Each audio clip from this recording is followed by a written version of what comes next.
Tata sons के chairman Ratan Tata का 86 साल की उम्र में निधन हो गया।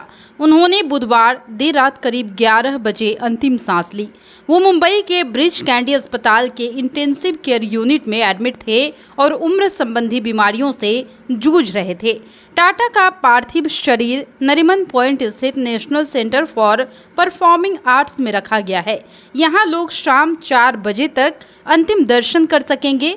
शाम को राजकीय सम्मान के साथ अंतिम संस्कार किया जाएगा। पद्म विभूषण और पद्म भूषण से सम्मानित रतन टाटा को 7 अक्टूबर को भी आईसीयू में भर्ती किए जाने की खबर थी।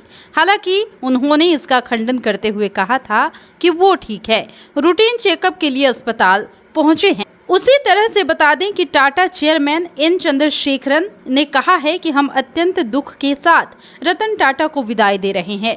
समूह के लिए टाटा एक चेयरपर्सन ही नहीं, उससे कहीं ज्यादा थे।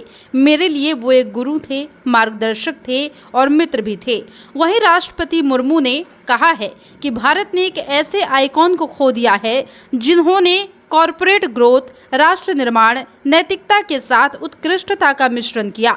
पद्म विभूषण और पद्म भूषण से सम्मानित रतन टाटा ने टाटा ग्रुप की विरासत को आगे बढ़ाया। पीएम नरेंद्र मोदी ने कहा कि टाटा एक दूरदर्शी बिजनेस लीडर, दयालु आत्मा और एक असाधारण इंसान थे। उन्होंने भारत के सबसे पुराने और सबसे प्रतिष्ठित व्यापारिक घरानों में से एक टाटा ग्रुप को स्थिर नेतृत्व प्रदान किया। उनका योगदान बोर्ड रूम से कहीं आगे तक गया। वहीं राहुल गांधी ने कहा कि रतन टाटा दूरदृष्टि वाले व्यक्ति थे।